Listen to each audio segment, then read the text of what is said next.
redes sociais, você que continua perseverando, ouvindo a palavra do Senhor, muito obrigado pela sua presença conosco, mesmo da sua casa. E a todos os que estão aqui, sejam bem-vindos. Essa é a casa do Senhor, essa é a palavra do nosso Deus, e nós continuamos nessa luta, não é? Contra esse mundo injusto, cruel, difícil, e tantos acontecimentos, mas nós continuamos firmes. O povo do Senhor continua firme aqui. Convido você a abandonar o seu celular, se possível, não é? Ou colocá-lo em modo silencioso, para que você possa aproveitar cada minuto, para que a sua atenção não seja tomada, enquanto você ouve a palavra do Senhor. Romanos capítulo 12, versículo 1 e 2. Então, somente esses dois versículos, e depois, claro, eu vou tentar expor aí todo o capítulo 12. Romanos capítulo 12, versículo 1 e 2. Você que está em casa também, retire de perto de você qualquer coisa que possa distrair sua atenção, porque ouvir a palavra do Senhor nos faz temer, nos faz saber que estamos diante do Senhor. Essa é a sua palavra, a sua revelação. Esse é o modo que o Senhor tem para falar conosco, e por isso precisamos de muita serenidade, de muita tranquilidade, de muita paz, para ouvir o Senhor falar conosco. A palavra do Senhor assim: rogo-os, pois, irmãos, pelas misericórdias de Deus, que apresenteis o vosso corpo por sacrifício vivo, santo e agradável a Deus, que é o vosso culto racional. E não vos conformeis com esse século, mas transformai-vos pela renovação da vossa mente, para que experimenteis qual seja a boa, agradável e perfeita vontade de Deus. Nós estamos diante de um texto muito forte do apóstolo Paulo, escrevendo uma carta aos nossos irmãos da igreja de Roma, uma igreja que ele não conhecia, mas ele sabia da vida dos irmãos lá em Roma, e que não estava sendo fácil para aquele povo enfrentar a gama de problemas que aquele tempo, aquele mundo estava apresentando, aquela cidade apresentava. Uma cidade perdida, uma cidade completamente devassa, uma cidade onde valores do reino eram muito poucos, e que mais os valores da carne mesmo, o povo vivia isso. E essa igreja é fundada lá. Ela tinha algumas dificuldades, ela tinha sido formada por judeus romanos, conversos no Pentecostes, cremos, e uma igreja que ainda não contava com nenhum dos grandes pregadores de Jerusalém, não é? Nenhum dos apóstolos estava na igreja de Roma, e ela tinha dificuldade de enfrentar duas coisas muito difíceis: o paganismo e o mundanismo. Eram coisas difíceis de enfrentar, e eu creio que hoje nós temos a mesma dificuldade. A igreja tem dificuldade, irmãos. A igreja caminha a passos lentos, e o mundo caminha a passos largos, engolindo toda a base de fé que nós tentamos arduamente implementar, que nós tentamos arduamente comunicar através da palavra do Senhor. Eu tenho visto que as igrejas, de um modo geral, têm diminuído, têm se esforçado, claro que têm se esforçado. Os verdadeiros crentes se esforçam para que a palavra de Deus seja vencedora, mas o mundo inteiro está perdendo o pique da palavra do Senhor. O mundo inteiro está sendo contaminado pelo que o mundo pode fazer, pelo que o mundo pode oferecer, pelo que a carne tem oferecido.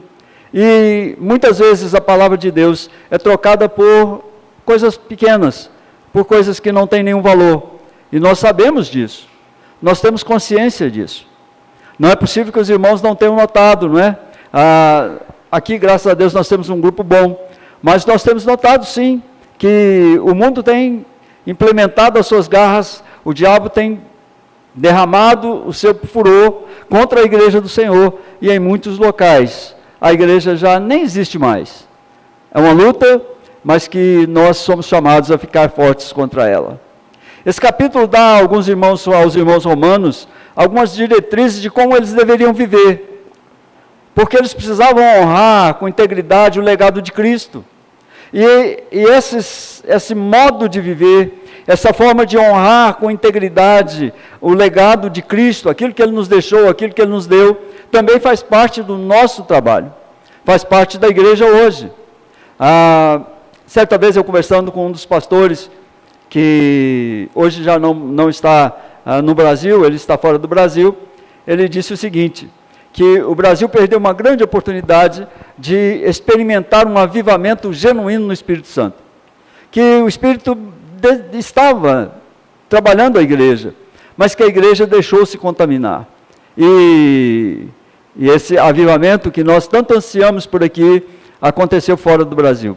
Mais para a Coreia, mais com os nossos irmãos de lá, tiveram esse avivamento, essa mudança de comportamento, essa mudança de vida, essa troca de polaridade de uma vida ruim para uma vida boa, uma vida segundo o Espírito de Deus.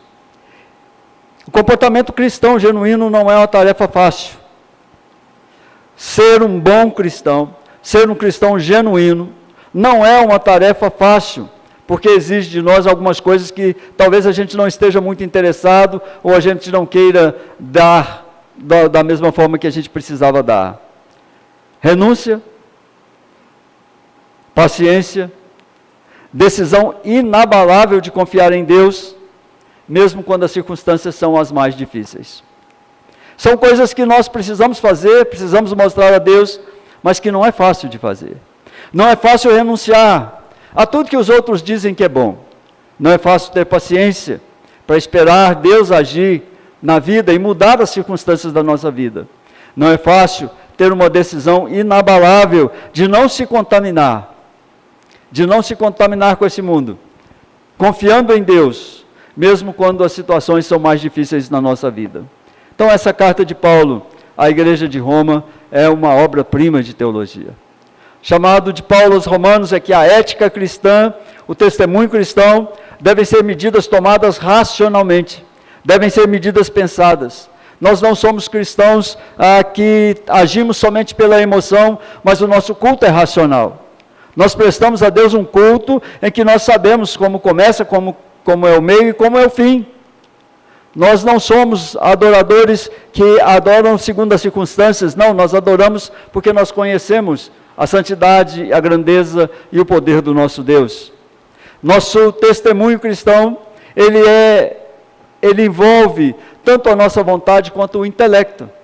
É a vontade de servir a Deus, que hoje está tão difícil de se encontrar, mas o intelecto que percebe a grandeza de Deus, o poder de Deus e a soberania de Deus. É uma vida que se baseia na perspectiva de Cristo, quando nós observamos todas as nossas demandas diárias, mas temos a integridade que vem do céu. E não é fácil fazer isso. Basta olhar o nosso país, basta olhar o que está acontecendo, basta olhar o tanto de gente que não tem integridade nenhuma, com coisa alguma. Paulo divide aqui o seu pensamento em pelo menos 3 modos de viver. Uma mudança estrutural, que ele pensa aqui nesses 2 primeiros versículos, uma vida como corpo de Cristo, a nossa vida como corpo de Cristo, como componente do corpo de Cristo, como mais um tijolo dessa igreja do Senhor, e a nossa vida como na nossa vida cristã cotidiana, aquilo que nós vivemos no dia a dia. São 3 perspectivas que o apóstolo usa nesse capítulo aqui, nesse capítulo 12. Uma mudança estrutural necessária para que nós enfrentemos as dificuldades, a vida como um corpo de Cristo, como um órgão do organismo de Jesus, e a vida cristã cotidiana, quando nós vivemos a nossa vida comum, aquilo que nós fazemos no dia a dia. De forma que o afrouxamento do sistema que impera, ao jugo que é imposto, a luta entre o espírito e a carne não se discerne de forma somente sobrenatural. Tem muita gente que espiritualiza tudo e leva tudo como se fosse tudo espiritual. Mas a nossa vida é feita das decisões diárias, pensadas, racionais. Nós não professamos a nossa fé de uma maneira tão somente sobrenatural, emotiva, mas nós professamos a nossa fé com a certeza de quem é o Cristo, de quem é o nosso Senhor, de quem é o nosso Salvador. Quero estudar esse capítulo com os irmãos, tendo em mente algumas verdades que precisam necessariamente atingir de forma crucial o nosso coração e a nossa mente, para que nós possamos perceber a importância desse capítulo escrito por Paulo aos irmãos de Roma, na condução da nossa vida diária.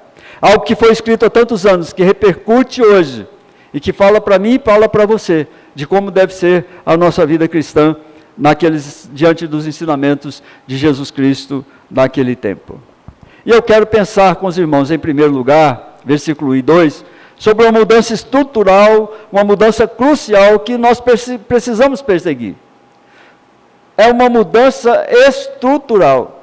O grande problema é que nós temos muito de mudança superficial. Mas mudança estrutural é aquela que mexe com o cerne do nosso ser, que mexe com a nossa alma, com o nosso coração, que mexe com tudo que somos. Paulo aqui, ele começa usando um verbo um pouco mais forte do que pedir. Ele diz assim: rogo-vos, pois, irmãos. E rogar é mais que pedir. Rogar é quase chegar a pedir, a implorar aos irmãos. Eu imploro a vocês, irmãos. E ele ainda apela pelas misericórdias de Deus, porque ele sabe que implorar a um homem, no que aquele homem pode dar, não vai resolver muita coisa. É pelas misericórdias de Deus que nós atendemos o chamado de Cristo. E esse rogar aqui, esse verbo usado por Paulo, significa muito mais do que pedir simplesmente. Ele está implorando aos irmãos que deem importância ao que está sendo pedido, ao que está sendo dito aqui. E a importância desse pedido é de vida e morte. Talvez nós não pensemos a respeito, quando nós lemos aqui, da importância desse pedido, porque esse pedido é de vida e morte, a importância dele é de vida e morte. Ou nós fazemos isso, ou morremos.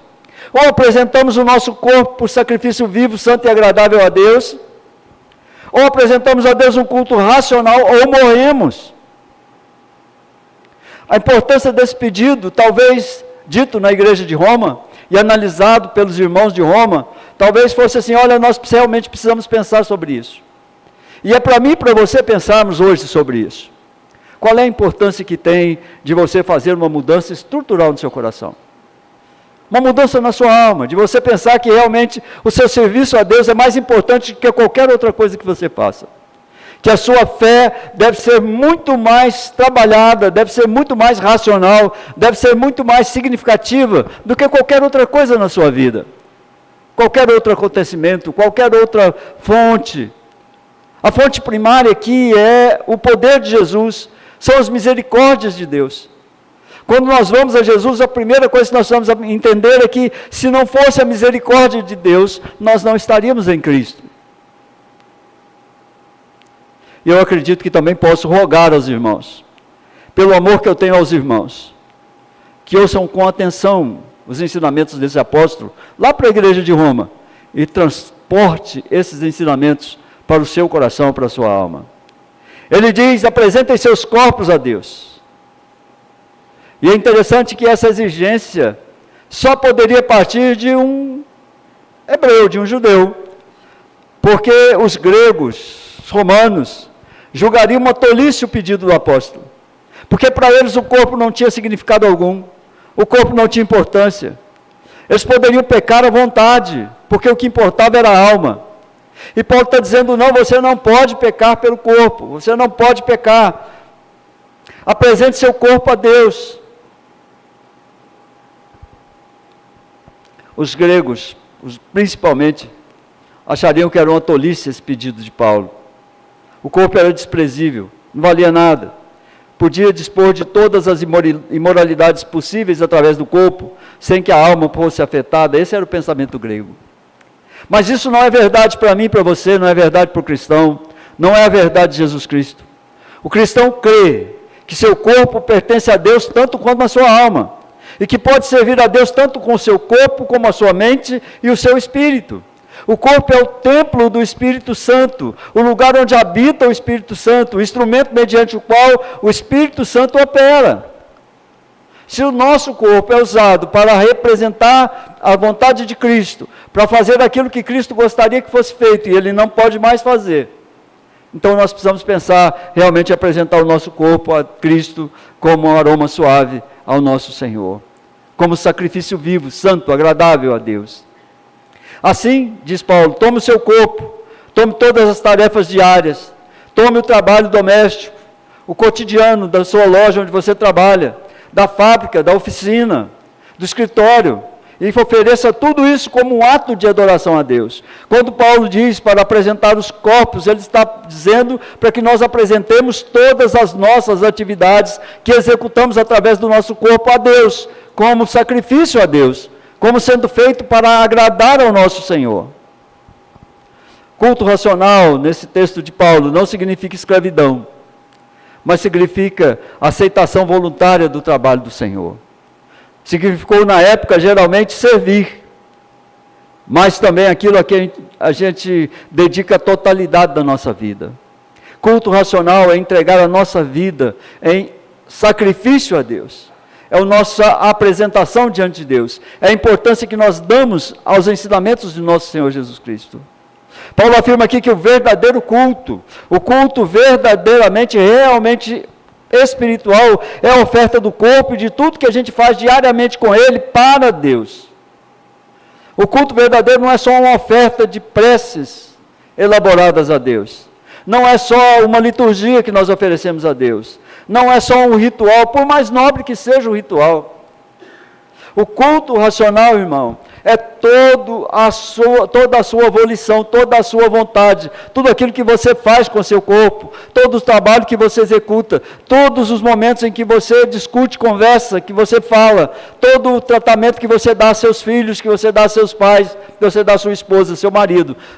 Culto racional é quando você entende que o Senhor é Senhor da sua vida. Ele estrutura a sua vida, Ele dá valor à sua vida, e Ele tem transformado a sua vida. Então, quando você presta a Deus um culto racional, toda a sua vontade, tudo que você faz é voltado para agradar a nosso Deus. Isso é culto racional, quando nós sabemos o que estamos fazendo. É um culto que não abre mão da razão. Adorar realmente, queridos, é oferecer a Deus a vida de cada dia. É tudo que nós fazemos, desde que amanhecemos até o momento em que dormimos. Tudo é verdadeira adoração. Não é algo que você realiza só aqui na igreja. E algumas pessoas, e eu creio que a igreja tem perdido o caminho no mundo inteiro por causa disso, por causa da religião. A igreja está muito cheia de religiosos e poucos adoradores. Pessoas que pensam como religião. Não, eu preciso servir a Deus, mas é lá na igreja. Eu tenho que fazer algo para Deus, mas é lá na igreja. Eu tenho que adorar a Deus lá na igreja, a hora que o pessoal estiver cantando. Não é assim. Adoração é aquele que vê o mundo inteiro como o templo do Deus vivo. Cada ato comum da nossa vida é um ato de adoração. Paulo continua dizendo que isso exige uma mudança radical, estrutural.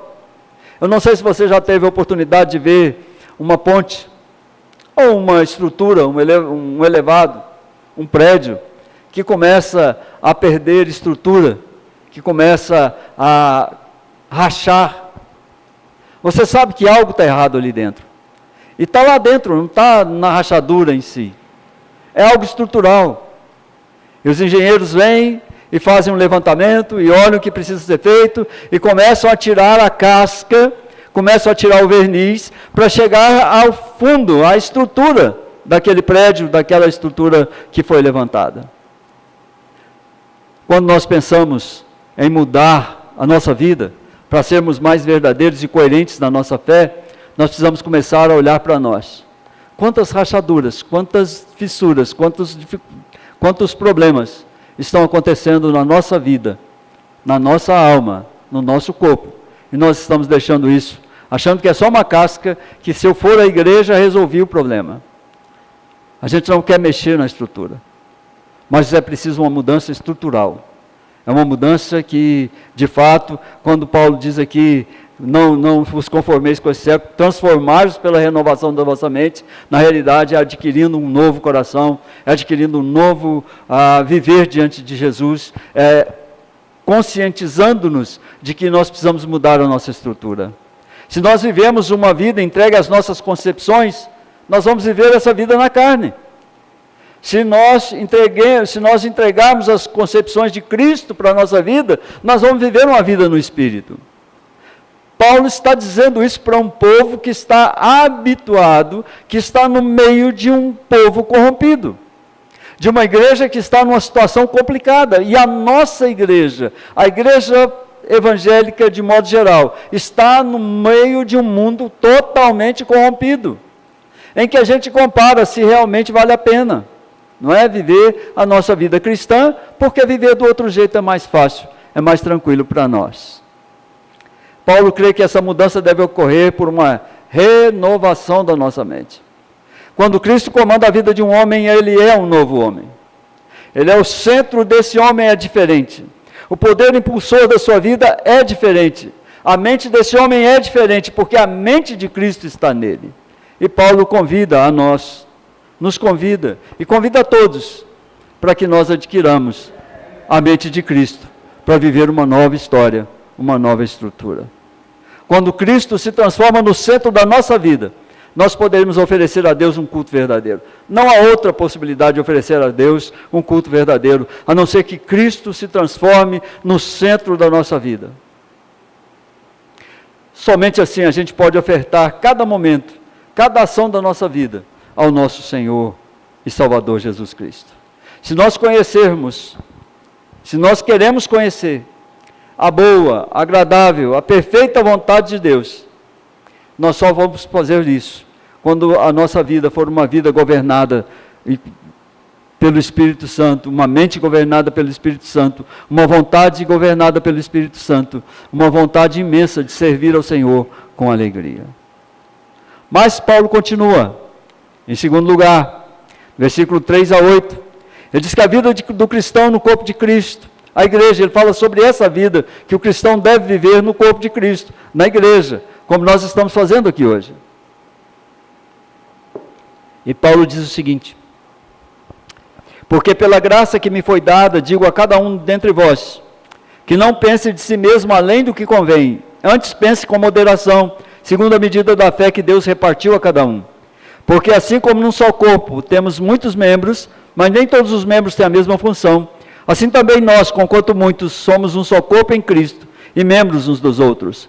Tendo, porém, diferentes dons, segundo a graça que nos foi dada. Se profecia, seja segundo a proporção da fé, se ministério, dediquemos ao ministério, ou que ensina, esmere-se no fazê-lo, ou que exorta, faça-o com dedicação, o que contribui com liberalidade, o que preside com diligência, quem exerce misericórdia, faça-o com alegria. Paulo está falando sobre a minha vida e a sua vida aqui, na igreja do Senhor. Se há uma demanda de Paulo pela reestruturação da nossa mente, se nós precisamos aprender com a boa, perfeita e agradável vontade de Deus, se nós precisamos nos voltar para Jesus, se nós precisamos reestruturar, se nós precisamos olhar o interior da nossa alma, do nosso corpo, do nosso coração, também há uma reestruturação da nossa mente. De forma crucial, estrutural em Cristo, há uma demanda do devido uso dessa mente como membro do corpo, como membro da igreja.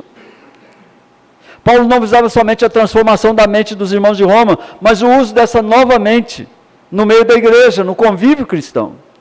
Interessante, irmãos, que nós só podemos dar a Deus um bom serviço cristão se a nossa mente for transformada para servirmos a Jesus com alegria. Na primeira carta que ele escreve aos Coríntios, no capítulo 12, versículo 12 a 27, ele abre com muita propriedade o discurso a respeito do corpo de Cristo, da igreja, a participação de cada membro desse corpo. Cada membro da igreja tem uma tarefa a desenvolver. Somente quando cada membro da igreja contribui com a sua ajuda, a sua própria função, o corpo da igreja funciona como deve funcionar. Às vezes a pessoa diz e pensa, nossa, eu faço tão pouca coisa, eu não sei fazer nada, mas o pouco que ela sabe, seja o que for que ela faça, ajuda a igreja a caminhar, fazendo o trabalho do Senhor. Tem muita gente que se recusa a fazer o trabalho do Senhor. Não se dispõe, porque acha que não vale a pena, que é coisa pouca. Mas Paulo diz aqui algumas coisas que nós precisamos levar em conta quando nós pensamos a respeito do nosso papel como membro do corpo. Primeira condição é que o cristão se conheça. Não chegamos muito longe nesse mundo enquanto nós não sabemos o que nós podemos fazer, o que nós não podemos fazer. Como nós avaliamos a nossa capacidade?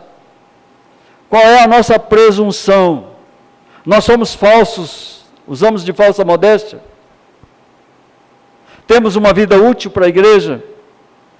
Paulo diz assim: ninguém pense de si mesmo além do que convém. Nós precisamos olhar para nós mesmos, irmãos, com humildade, entender que às vezes nós não podemos fazer determinados trabalhos, mas nós podemos fazer outro. Às vezes não temos capacidade para estar aqui cantando, mas temos capacidade para ajudar em outros setores da igreja. Uma outra coisa que nós precisamos fazer é nos aceitar como Deus nos criou. Não há termo de comparação com os outros. Às vezes as pessoas ficam se comparando uns com os outros. Isso não é uma corrida. A fé cristã não é uma corrida onde as pessoas se atropelam, mas é uma convicção da nossa condução diante de Deus.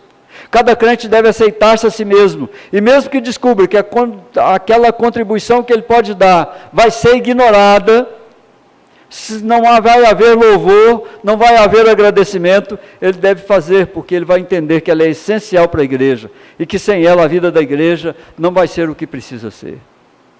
Precisamos nos avaliar, saber o que nós podemos fazer. Qualquer que seja o dom que um homem possua, esse dom não procede dele, procede de Deus. Qualquer que seja o dom que alguém tenha, deve usá-lo em favor da igreja.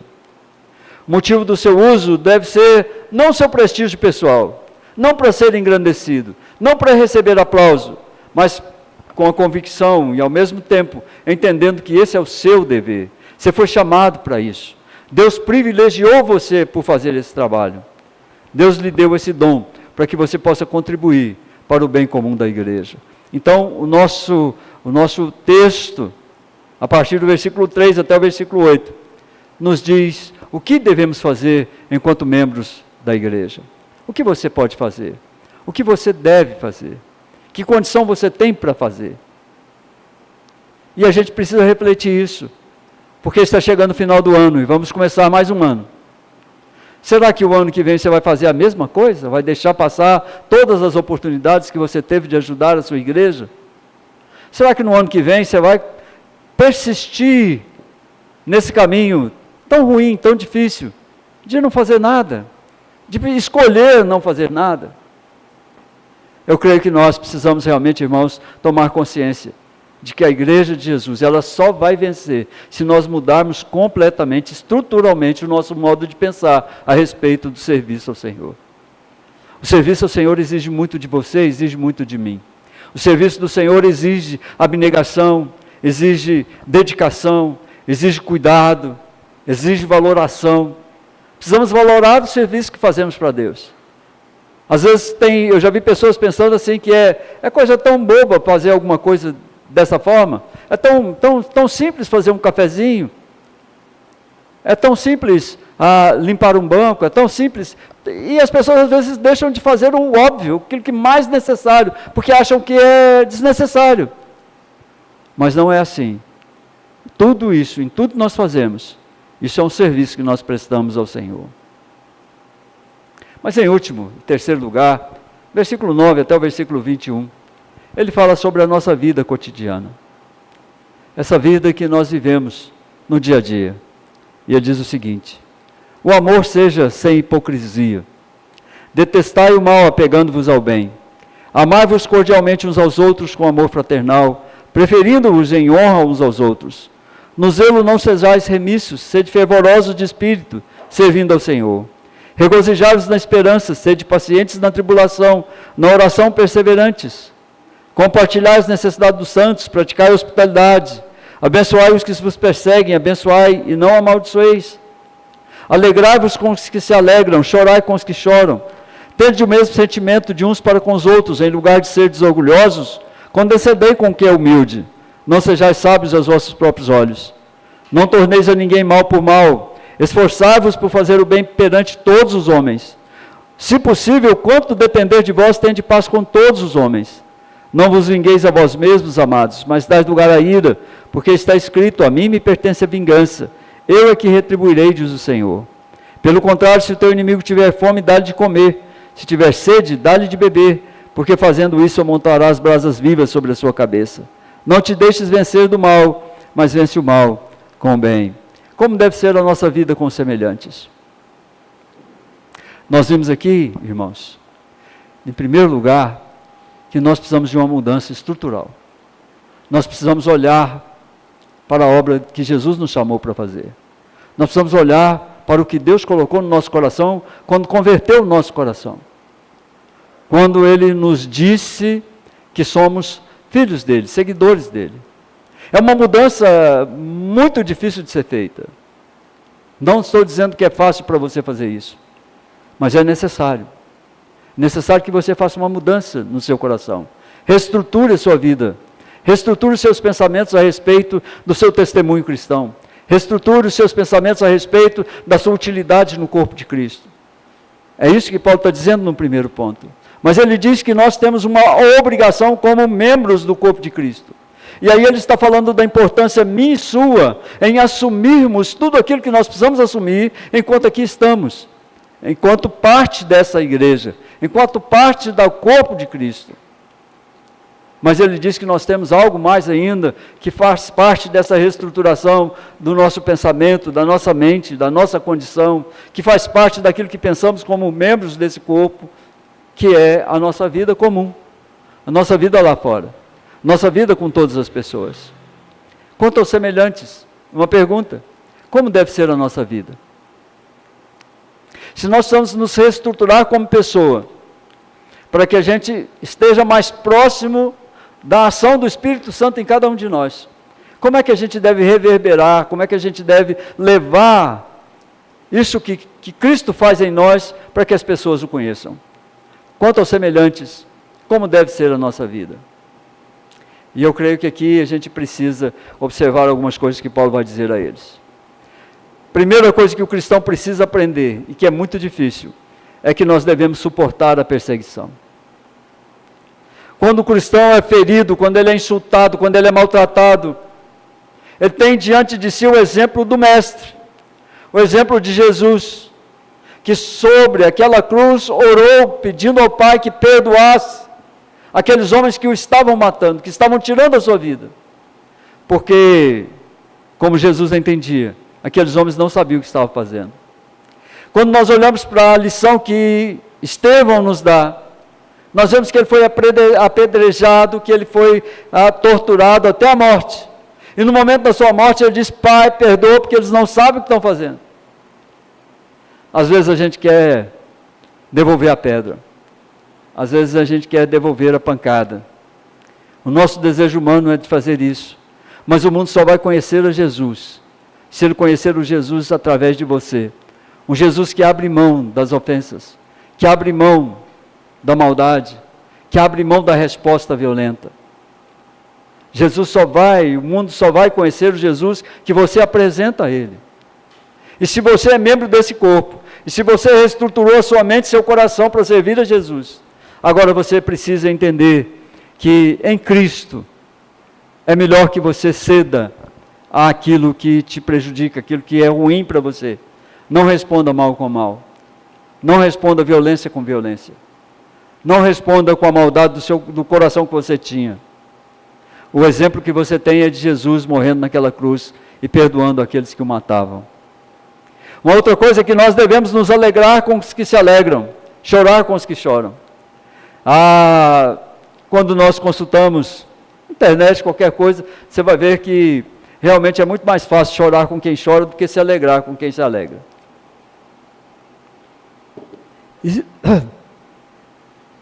Existe alguma razão por isso. É que quando você se alegra com quem está alegre, você está celebrando a vitória do irmão. E às vezes você tem aquele senso de comparação: por que com ele e não comigo?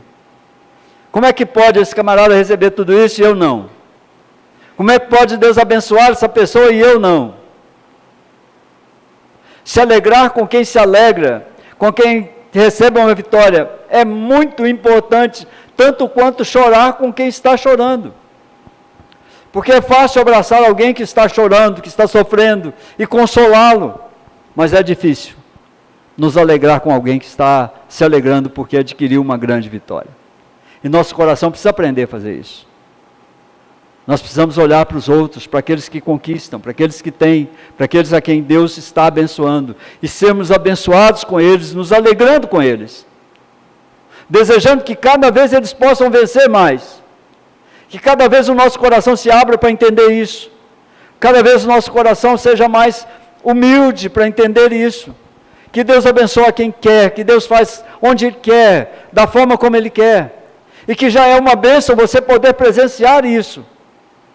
Se alegre, querido, com as vitórias dos irmãos. Não tenha inveja, não deixe seu coração se entristecer por isso. Também Paulo diz aqui que a gente deve viver em harmonia. Leighton escreveu uma vez o seguinte: o modo de governar a igreja não é compulsivo, mas são indispensáveis a paz, a concórdia e a boa vontade. Governar a igreja, trabalhar com a igreja, eu e você, nós precisamos de paz, precisamos de concórdia, precisamos de boa vontade. Não é na marra, não é na força. Ninguém vence nada na força. Quando na sociedade cristã entra então a rivalidade, a possibilidade de esperança de fazer uma coisa boa, uma boa obra já desaparece. Não há rivalidade na igreja, irmãos. Não há rivalidade entre os departamentos da igreja. Não há rivalidade entre pastor e membro de igreja. Não há rivalidade entre presbítero e pastor, entre diácono e pastor, entre diácono e diácono, presbítero e presbítero, pastor e pastor. Não há rivalidade que possa sobreviver à paz que só Cristo pode dar ao nosso coração. Nós precisamos dessa paz. A igreja precisa de paz para caminhar. A igreja precisa de conserto, precisa de acerto. Para isso, Paulo está dizendo, é imprescindível uma mudança na estrutura nossa, interna, do nosso coração. Nós devemos evitar todo esnobismo, todo orgulho. A gente deve lembrar que as normas que a gente usa para julgar os homens do mundo não são necessariamente aquelas que Deus usa. E a gente é bom para julgar. A gente julga. A gente olha para os outros lá fora e julga. Mas todas as vezes que fazemos, nós fazemos a partir das nossas concepções, nunca das concepções de Cristo. Se Cristo julgasse todo mundo, incapaz de tê-lo por perto, Ele estaria sozinho naquele mundo. Porque quem esteve junto com Cristo foram os piores tipos possíveis, que seguiram a Jesus, porque acreditavam nele. Os doutores da lei não seguiram a Jesus, não quiseram a Jesus. A igreja cristã primitiva era o único lugar, irmãos, onde o escravo podia sentar-se com o seu senhor, no mesmo espaço. A igreja cristã ainda é um lugar da terra onde desaparecem todas as distinções, somos todos iguais quando estamos sentados aqui. Só na igreja isso é possível, lá fora já é diferente. Para Deus, segundo Romanos capítulo 2, versículo 11, não há acepção de pessoas. Somos todos iguais. Paulo tinha consciência que a conduta do cristão não deve só parecer boa. Ela tem que ser boa. Ela deve ser boa. A nossa atitude com o pessoal lá fora, com o povo de fora, precisa ser um cristianismo apresentado segundo a proposta de Cristo ao mundo. De salvação, de transformação, de mudança. Não é nosso papel julgar. Não é nosso papel destruir. Não é nosso papel afrontar, não é nosso papel viver em guerra, nosso papel é apresentar um Cristo que salva, que transforma, que muda a vida, que traz uma nova direção para a vida das pessoas. O verdadeiro cristianismo é algo que é maravilhoso de se viver. Nós devemos viver em paz com todo mundo. Quando Paulo diz, quanto depender de vós, tende paz com todos, ele considera duas situações. A primeira ele diz, se possível, tenham paz com todos. O cristianismo não é uma fácil tolerância. Viver em paz com todos não é tolerar tudo que vem de lá. Não é aceitar qualquer coisa. Não é fechar os olhos ao que está acontecendo de ruim. É, se possível, temos paz com todos. Às vezes essa paz, essa comunhão, não é possível, porque a gente não pode aceitar tudo que vem, nem tudo que está vindo de lá. E ele diz que é quanto depender de nós. Paulo sabia bem que viver em paz é mais fácil para uns do que para outros. Tem pessoas que têm mais dificuldade para viver em paz com os outros. E Paulo está dizendo, é o quanto depender de você. Por fim, ele diz que a gente deve nos afastar de todo tipo de vingança. A vingança não nos pertence, pertence a Deus. Ninguém tem o direito de julgar outro, só Deus pode fazer isso. A vingança pode quebrantar o espírito, mas a bondade vai conquistar o coração das pessoas. Se formos realmente bondosos com os nossos inimigos, nós poremos brasas sobre suas cabeças. Muitas vezes esse texto tem sido interpretado errado. E as pessoas acham que colocar brasa sobre a cabeça dos outros é aumentar o sofrimento dele. Não é, querido. Na realidade não é isso. Na realidade, colocar brasa sobre a cabeça das pessoas é porque quando ele é mau e você age com bondade, quando você age com amor, quando você age com graça, quando você age com misericórdia, essa sua misericórdia que ele não consegue entender, vai fazer com que ele medite sobre isso. Isso vai atormentá-lo, vai trazer para ele desassossego, porque ele não vai entender ter sido mal com você e você tratá-lo com misericórdia. Amontoar a brasa viva sobre a cabeça do outro é deixar ele entender que ele agiu errado com você. O mal nunca pode ser vencido pelo mal. Quando a gente opõe ódio ao ódio que nos tem, a gente aumenta o ódio. Ele sempre aumenta. O único modo de você pôr fim a uma inimizade, o único modo de você vencer um inimigo, é quando você faz dele o seu amigo. É o único modo. Não há outro modo de você se livrar do inimigo, a não ser que você faça dele seu amigo. Por isso, essa é uma das coisas que nós, como cristãos, precisamos entender. Quero já começar a concluir e aplicar esse texto para nós. Esse capítulo 12 de Romanos é uma aula de como a gente deve nortear a nossa vida cristã. Mesmo quando nós estamos cercados pela incredulidade, pela infidelidade, pela falta de integridade do mundo ao nosso redor. Somos diferentes, fomos chamados para fazer diferença. Mas para isso, tudo que vem de lá não pode entrar em nosso coração, não pode entrar em nossa alma. Nós não podemos nos conformar, fazer na mesma caixa, viver no mesmo jeito, sermos da mesma forma. Quando ele diz não vos conformeis, ele está dizendo que isso não seja regra para vocês, o que eles fazem lá fora. Mudem, transformem, olhem onde está essa rachadura, onde está essa corrosão que está abalando sua estrutura. Mesmo quando a gente é cercado por tudo que está aí no mundo, se nós não mantivermos a integridade de Jesus na nossa vida, se não aprendermos a sermos cristãos, tanto conosco mesmo, quanto com a igreja e com o mundo lá fora, nós vamos sucumbir como a igreja tem sucumbido em vários lugares. Não é fácil olhar e pensar sobre o futuro da igreja. Não é fácil. Alguém poderia dizer, ela sempre vai existir, eu também creio. Cristo sempre vai ter um remanescente. O grande problema é, eu e você somos esse remanescente. Somos aqueles que Deus pode contar, somos aqueles que Deus pode usar da forma como que Ele quiser, onde for preciso, do dom que Ele nos deu, Deus pode contar conosco.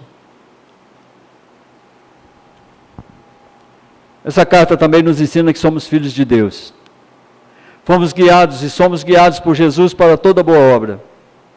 Esse trilho da vida deve nos levar à verdadeira alegria de viver nessa comunidade, com a segurança de estarmos em Cristo. A alegria de pertencer à casa do Senhor, de pertencer ao povo de Deus, de estarmos juntos, lutando pela fé.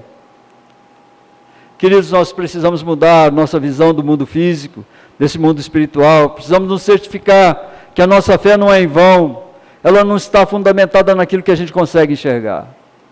Enquanto você perceber que a sua fé não é fundamentada naquilo que você pode ler, naquilo que você pode enxergar, naquilo que podem dizer a você, você vai sofrer muito. Nossa fé está fundamentada numa pessoa. Nossa fé está fundamentada numa pessoa, que é o Senhor Jesus, autor e consumador da nossa fé. Ele é tanto autor quanto consumador. Ele tanto nos deu quanto vai nos tirar quando estivermos lá. E nós precisamos viver a verdade da palavra de Deus, sem olhar para os rudimentos do mundo. O que esse capítulo nos ensina é que a igreja precisa de uma mudança estrutural. O pastor não pode fazer isso. O pastor não tem nenhuma capacidade de fazer essa mudança estrutural, porque ela precisa do seu coração. Ela precisa de você entender o que Jesus quer com você. Qual é a sua motivação em servir a Jesus? A igreja precisa que nós acordemos para entender que a vida cristã não é uma festa o tempo todo, mas é uma decisão que às vezes afronta as coisas mais difíceis pelas quais nós temos que passar.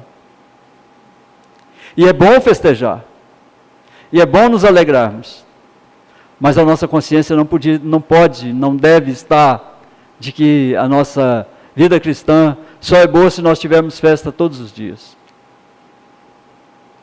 Nós precisamos entender que somos corpo de Jesus. Cada irmão é um tijolinho dessa igreja. Cada um de nós tem uma missão que Jesus nos conferiu. E nós precisamos agir aqui dentro como podemos agir lá fora.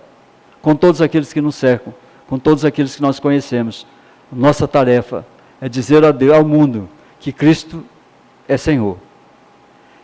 E quando nós dizemos ao mundo que Cristo é Senhor, nós precisamos mostrar qual o potencial de senhorio Ele tem na minha vida e na sua. O mundo precisa conhecer isso. Vamos orar? Vamos ficar de pé? Depois da oração eu tenho alguns avisos, os irmãos vão se sentar. Depois da bênção, os irmãos vão se sentar e eu tenho algumas coisas para passar aos irmãos. Senhor, nosso Deus, nosso Pai, nós te amamos. Somos o teu povo, ó Deus, povo do teu pastoreio, rebanho do Senhor, pessoas escolhidas pelo Senhor. Nessa noite, ó Deus, nós queremos reafirmar a nossa fé no Senhor. Ó Pai bendito, nos ajude a nos reestruturar. Nos ajude, ó Deus, a encontrar os defeitos ocultos, os vícios escondidos, as escolhas erradas. Faça-nos, ó Deus, capazes de perceber que o Senhor exige mais de nós. Que a gente não se compare a esse mundo, que esse mundo, ó Deus, não nos faça conformar com ele. Que a gente entenda, ó Deus, que estamos aqui, vivemos essa realidade. Não somos, ó Deus, nenhuma pessoa que possa perder de vista que há uma realidade aí fora. E que essa realidade é atrativa para nós. Mas que o teu conselho, a tua graça e a tua misericórdia nos preserva de sermos aqueles que andam contra o Senhor. Pai, nos abençoe como igreja, como povo do Senhor. Reestrutura o nosso coração e a nossa mente. Mas também, ó Deus, nos ajude a nos colocarmos como membro desse corpo maravilhoso de Jesus Cristo. E possamos, ó Deus, fazer aquilo que Jesus nos comissionou a fazer. Ir por todo o mundo pregando o Evangelho do Senhor. Ajuda-nos, ó Deus, a compreender isso. O Evangelho da graça, o Evangelho da bondade, da misericórdia, o Evangelho do perdão. Ó Deus, nos ensina a fazer isso. Também, ó Deus, que nós possamos fazer isso em relação ao mundo lá fora. Nós sejamos capazes de perceber o grande abismo em que esse povo anda. A grande dificuldade que eles têm, ó Deus, quando se encontrarem com o Senhor. Que eles possam, ó Deus, que nós possamos ajudá-los a curar essa visão torpe, essa visão perdida, essa visão míope, ó Deus, da Tua Palavra e da vida com o Senhor. Que o Senhor nos ensine, ó Deus, a sermos cada dia mais capazes de perceber o grande amor do Senhor para com a Tua Igreja. Sejamos, ó Deus, exemplos aqui, fora daqui, exemplo de perdão, exemplo de paz, exemplo de graça, exemplo de misericórdia, que nós possamos acudir os que necessitam, nós possamos, ó Deus, nos alegrar com aqueles que estão se alegrando. Que nós sejamos capazes, ó Deus, de perceber que não somos o centro do mundo, não somos o centro da atenção do Senhor, mas somos aqueles que o Senhor guarda, que o Senhor protege e que o Senhor vai levar, ó Deus, fiéis até a sua volta. Nos abençoe e nos guarde nessa noite, é o nosso pedido em nome de Jesus. Que a graça do nosso Senhor Jesus Cristo, o amor de Deus, o nosso Pai, a comunhão e a consolação do Espírito Santo de Deus, seja com cada um de nós, com todo o povo de Deus espalhado pela face da terra, não somente hoje, mas para sempre. Amém, amém e amém. Os irmãos